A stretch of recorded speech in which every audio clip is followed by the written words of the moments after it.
Hi there, and welcome to the Speaking Your Brand podcast. I'm your host, Carol Cox. Last week, I did an episode called, Are You an Influencer, an Expert, or a Thought Leader?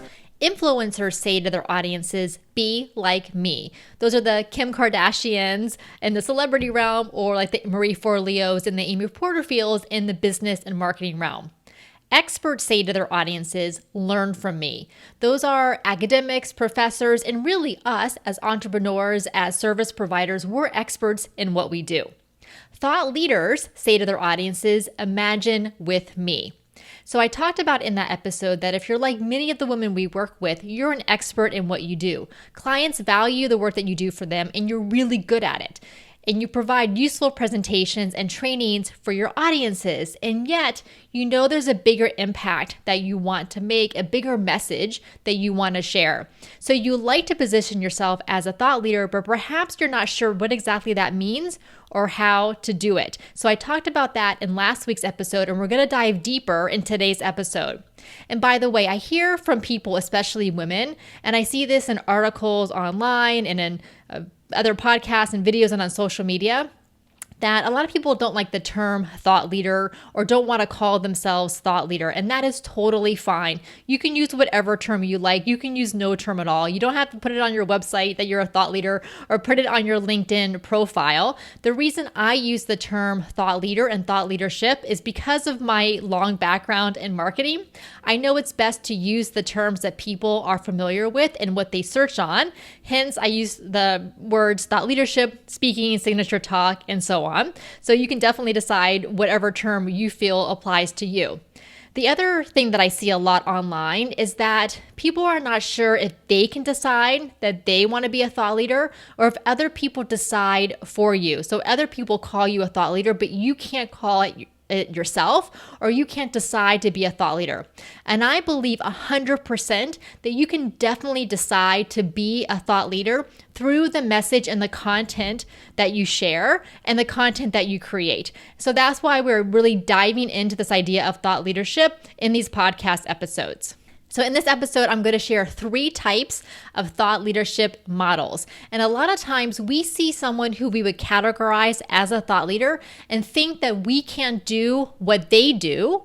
And it may be because they have a different thought leadership model than what feels natural to you or the one that would best fit you. So as you listen to this episode, look at these 3 types and decide which one most closely aligns with who you naturally are and which one that you would like to think about using for yourself. Because once you have an understanding of which type of thought leader you are, your goals, your message, your content, your platforms that you're going to show up on will be so much clearer, and it's going to be so much easier to implement that into your strategy. And if you're new to Speaking Your Brand, welcome. So glad to have you here. We help women entrepreneurs and professionals clarify their brand message and story, create their signature talks, and of course, develop their thought leadership platforms. Our mission is to get more women in positions of influence and power because we know it's through women's stories, voices, and visibility that we challenge the status quo and change existing systems. You can check out our coaching programs on our website at speakingyourbrand.com. We work with our clients one-on-one as well as in our Thought Leader Academy, which is enrolling again in September. You can get on the interest list and get all the details by going to speakingyourbrand.com/academy. Again, that's speakingyourbrand.com/academy. I think of these thought leadership models like business models. I've been teaching business models and entrepreneurship at a university since 2009. And the beauty of understanding your business model is that it then influences your target market, your customer segments, the value proposition for those customer segments, the key activities you need to do in your business, the channels and the customer relationships that you have, and much more.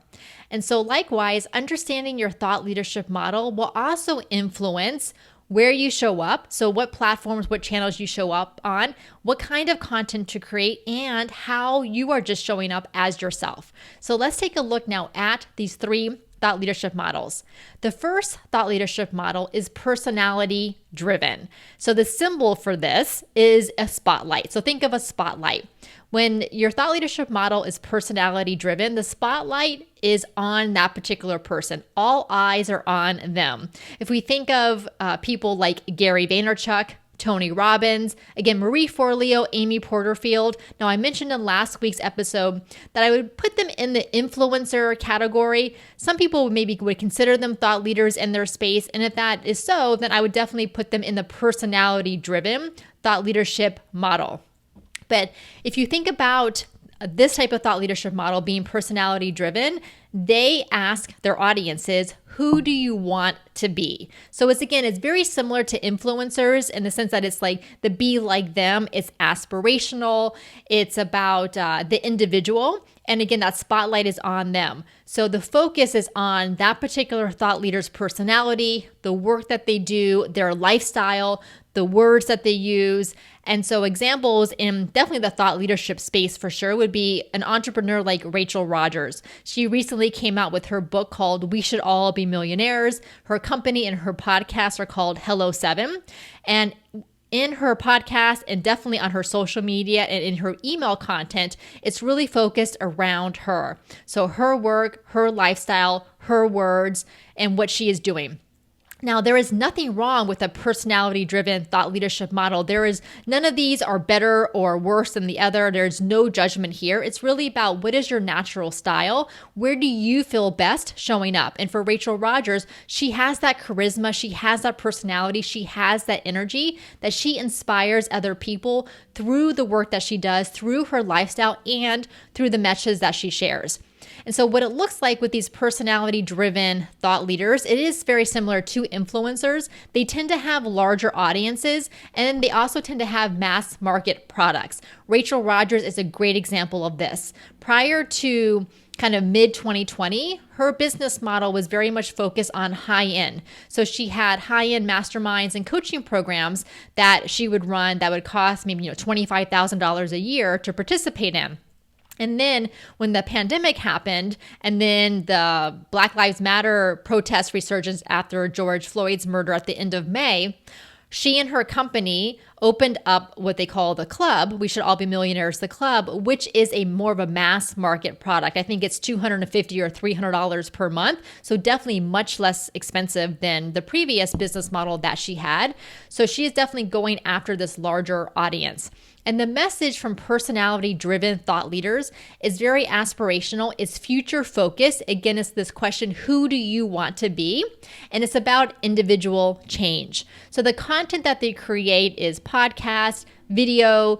They will oftentimes run events or run retreats. I think someone like Tony Robbins.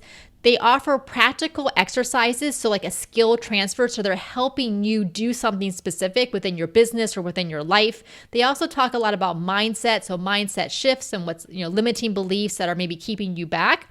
They share inspirational quotes, so it is very aspirational and inspirational.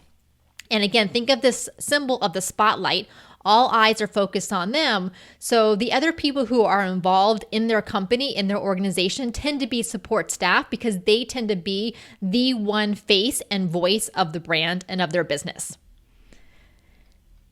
Now, the second type of thought leadership model is research driven. And the symbol for that is a mirror. So it's a reflection. So the thought leader says to their audiences, who are you and why? And really for research driven thought leaders, they are putting that mirror up because they are talking about themselves through their research, but really they are a reflection for their audience.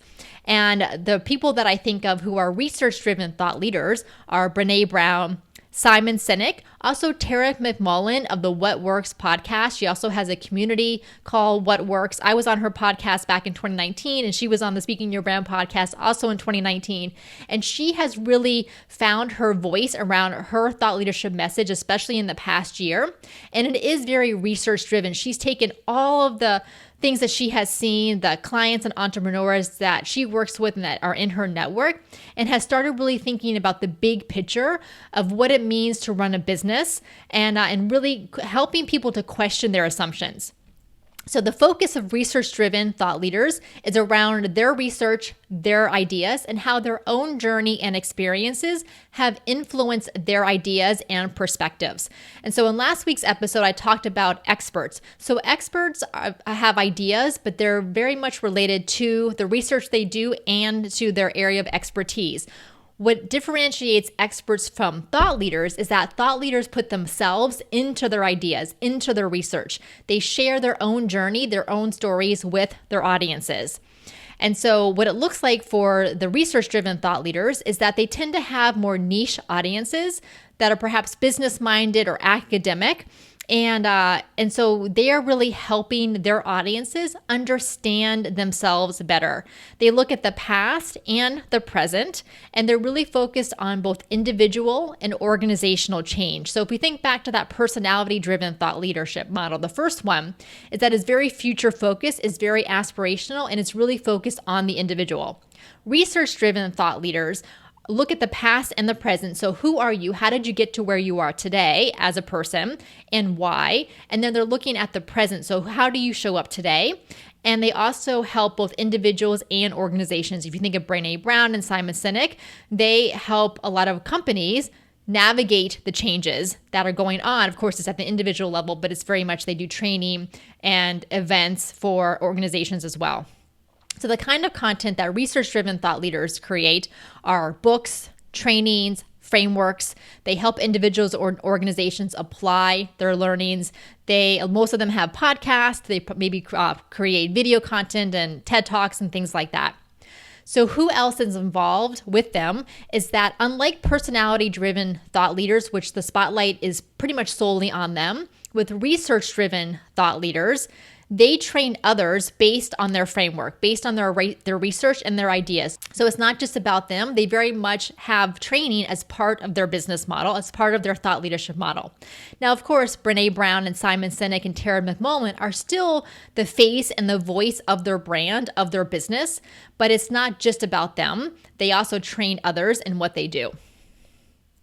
And again, there's no judgment here. It's not that one thought leadership model is better than the other, just like one business model is not better than the other. It's just what fits best with who you are and what you want your business and thought leadership to do. So remember, the first thought leadership model is personality driven, and that symbol is the spotlight.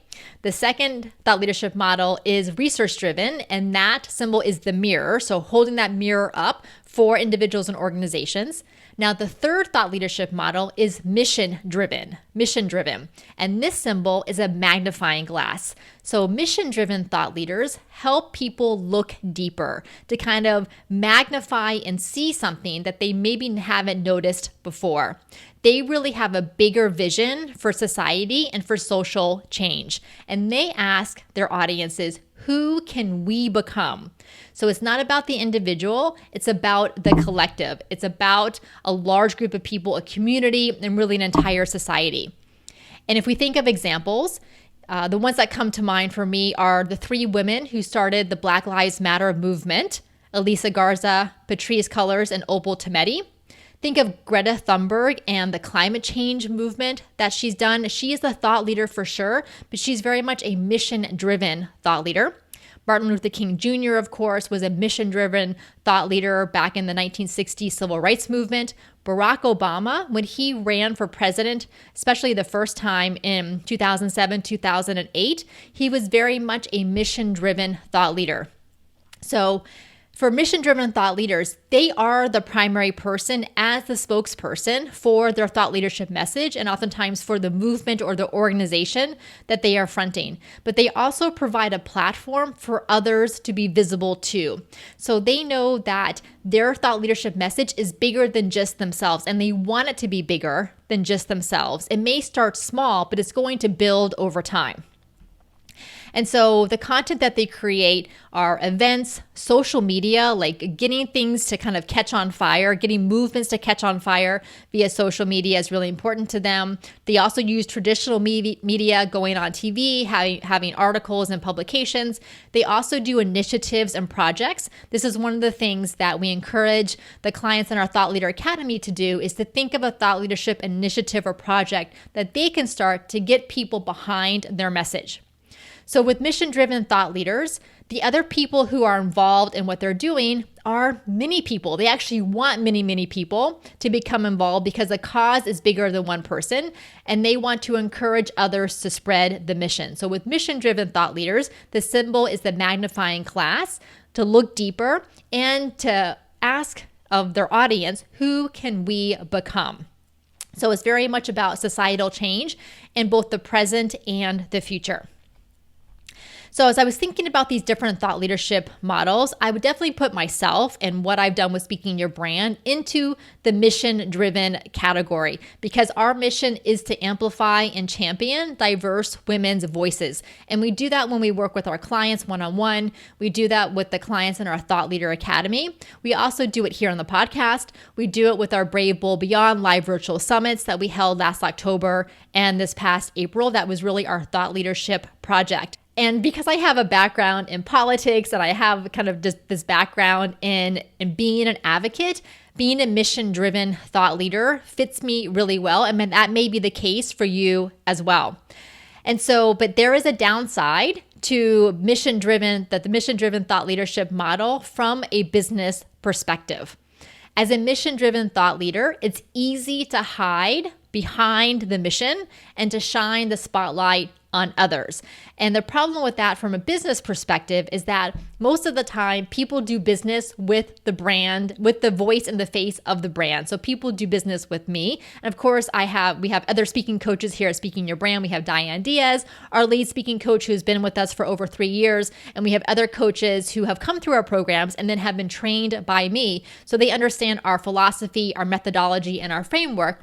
But still, people expect me and want me to be the voice and the face of Speaking Your Brand. And this is something that I have slowly, probably too slowly, come to recognize that I need to do more of. I need to put Carol out there more and not just behind Speaking Your Brand and not just behind our mission.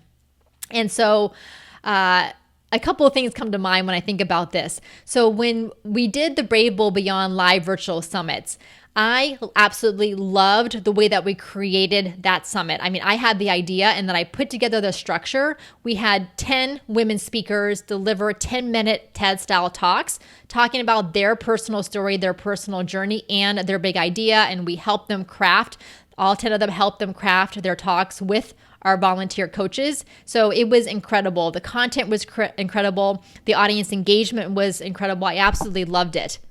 But there was one problem.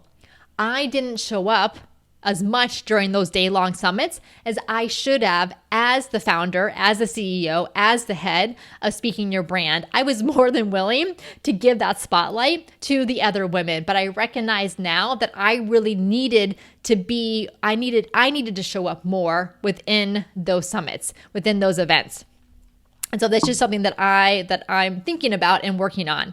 The other thing that has prompted this shift that I recognize that I need to do is that just recently, Instagram announced that it's no longer a photo sharing app, which is huge because back when it started, 10 plus years ago, that was its primary focus. That's what made it take off and gain so many followers. But they've said now they really want to be more about video because they want to compete with TikTok and YouTube, and they want to have individuals creating video content, and they want those individuals to be more personalities. And so now we think about that personality-driven thought leadership model, which for myself does not feel as natural. Maybe that's the case for you, but I feel like we're gonna have to try to do a mix of some of these different thought leadership models so that more people can hear our message, hear our story, hear our content, and be impacted by it. And so my aim right now is to do one video a week on Instagram. And then we also have our YouTube channel at Speaking Your Brand. I'll put a link in the show notes so that you can go subscribe there on YouTube. We're also doing our LinkedIn live show that also shows up on YouTube as well. And so we're trying to do more video content because we recognize that the social media platforms are going to start rewarding and prioritizing video content. And that's one thing that we're going to start adding into our Thought Leader Academy is helping the women who go through it with video presence and with helping them understand how to create better video content. So let me give you a recap of those 3 types of thought leadership models. The first one is personality driven. That's the spotlight. It's very future focused, aspirational, and that asks to the audience, who do you want to be? It's about individual change. The second thought leadership model is research driven. The symbol is the mirror. So they're helping their audiences reflect back Who are you and why? So it's past and present focused, and it's also about both individual and organizational change. The third thought leadership model is mission driven. The symbol for that is the magnifying glass. So looking deeper and asking, who can we become? It's about the present and the future, and it's really about a bigger societal change. If you'd like to develop your own thought leadership and work together to create your signature talk, which really becomes the foundation of all of the messaging that you do, this is exactly what we do with our clients. We would love to talk to you about your ideas, your stories, your goals, and how we can work together to create an impactful message and signature talk. You can schedule a consult call with us by going to speakingyourbrand.com/contact, or you can email me at carolcox@speakingyourbrand.com. And our Thought Leader Academy will be open for enrollment again in September. You can get on the interest list at speakingyourbrand.com/academy. And women join our Thought Leader Academy because they want to do something bigger, more meaningful, more impactful, but they know they need to get clarity on all the ideas that are swirling around in their head and all those ideas that are sitting in documents on their computer and not getting out into the world. And we need those ideas. We need your story. We need your voice. We need your desire to disrupt the status quo. We need that out into the world. In the Thought Leader Academy, everyone who enrolls gets one-on-one coaching calls along with the weekly group Zoom calls. So we really provide an intimate, trusted space for you to explore your ideas, your story, and your message. And our group is limited to 12 women, so you can really get that hands-on and personalized feedback. Again, you can get all the details and get on the interest list by going to speakingyourbrand.com/academy. If you've enjoyed this episode, I would love for you to let me know on social media. I mostly hang out on LinkedIn, also trying to do more on Instagram. Links to those are in the show notes. Tag me on there. Also share this episode with a friend. Next episode, I have a guest, and we're going to talk about how to create content using your authentic voice. This is what we hear a lot of times from clients, is that they're not really sure how to convey kind of the natural conversational voice that they have in their head into their writing, email writing, website writing, social media writing, presentations, etc. So my guest is an incredible copywriter, and we're going to talk about how you can do exactly that. Until next time, thanks for listening.